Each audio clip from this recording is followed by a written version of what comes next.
maintenant, il est temps de clarifier l'effet de la Réserve fédérale américaine, le dollar américain et les prix mondiaux des ressources naturelles, donc les prix mondiaux,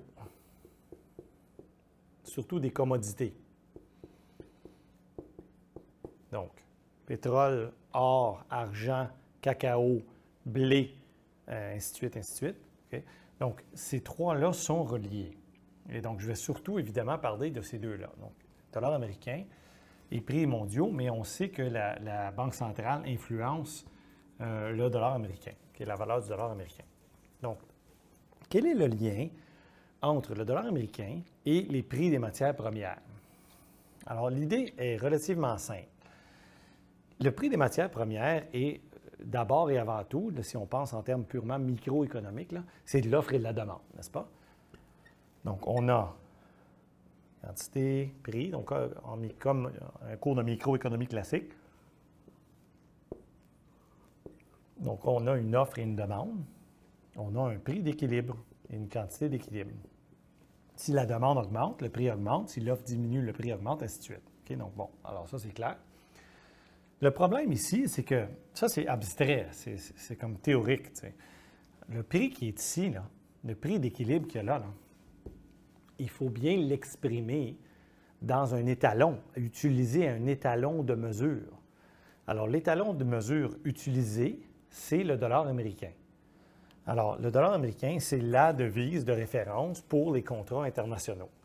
Et donc, pour comprendre l'effet du dollar américain sur le prix des commodités en dollars américains, je vous invite à voir le prix des commodités comme ceci. C'est comme une espèce de balance, OK? Et on a, par exemple, un baril de pétrole ici, OK? Donc, on a du pétrole. Et ici, il faut mettre des plaquettes de USD. Okay? Donc, c'est un peu ça l'image que je veux que vous ayez en tête, des plaquettes de poids là, okay, de USD. Donc, mettons, ils pèsent 1 kg chaque. Ça, le poids de ça, c'est sa rareté relative. Donc, il y a une valeur intrinsèque qui vient de l'offre et de la demande. Donc, si c'est plus rare et très demandé, alors ce machin-là devient plus prisé, si on veut, et donc sa valeur intrinsèque devrait augmenter. Mais à une valeur donnée, il y a une certaine quantité de plaquettes ici utilisées pour représenter cette valeur-là. C'est la quantité de USD, okay? La quantité de plaquettes de USD. Et donc, si les plaquettes perdent de la valeur, perdent du poids, c'est-à-dire il y a dépréciation du USD,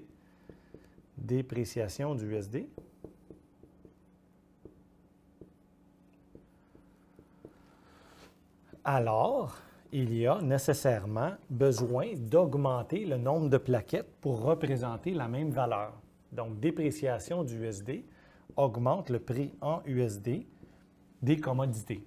Okay? Donc, le prix mondial des commodités augmente. Okay? Et s'il y a appréciation, donc vous comprenez, il y a perte de valeur, si on veut, ou perte de poids des plaquettes. Donc, le USD perd de la valeur, se déprécie. Et donc, il faut ajouter des plaquettes pour représenter la même valeur intrinsèque de pétrole, de cacao, d'or, etc. OK? Et de la même, donc, c'est pour ça, évidemment, que lorsqu'on anticipe que le USD va se déprécier, bien, il y a des plaquettes qui se rajoutent et le prix des matières premières augmente. OK? Alors, les dépréciations du USD, généralement, ça favorise les exportateurs de matières premières. Leur devise à ces exportateurs-là pourrait évidemment s'apprécier d'autant que la dépréciation du USD, mais ce n'est généralement pas le cas. Okay? Et donc, l'effet net, c'est bel et bien une baisse de prix net pour tout le monde là, des commodités, une hausse de prix net, pardon, de commodités lorsque l'USD s'apprécie. Donc, ça favorise les exportateurs nets de commodités. Et une appréciation du USD, donc lorsqu'il y a appréciation du USD, donc, les plaquettes, si on veut, prennent de la valeur, donc prennent du poids, et donc on peut en enlever. Okay? On peut en enlever. Et donc, ça baisse le prix des commodités. Okay? Des commodités, donc c'est-à-dire, encore une fois, pétrole, etc. Okay? Donc, c'est désinflationniste. Et donc, lorsque appréciation du USD, ça a cet effet-là. Lorsque dépréciation du USD, c'est l'effet inverse. Okay? Et c'est là qu'on comprend comment le USD affecte les marchés mondiaux. Bien, un des canaux d'influence. Donc, par exemple, je vais prendre le cas d'une appréciation. Okay? Donc, une appréciation du USD cause une baisse du prix des commodités, ce qui est désinflationniste en général pour le monde entier. Okay? Le monde, pas pour les États-Unis, mais pour le monde entier. Okay? Et donc, lorsque appréciation du USD, bien, quoi que c'est désinflationniste aussi pour les États-Unis. Donc, une appréciation crée une désinflation du USD, là, crée une désinflation mondiale.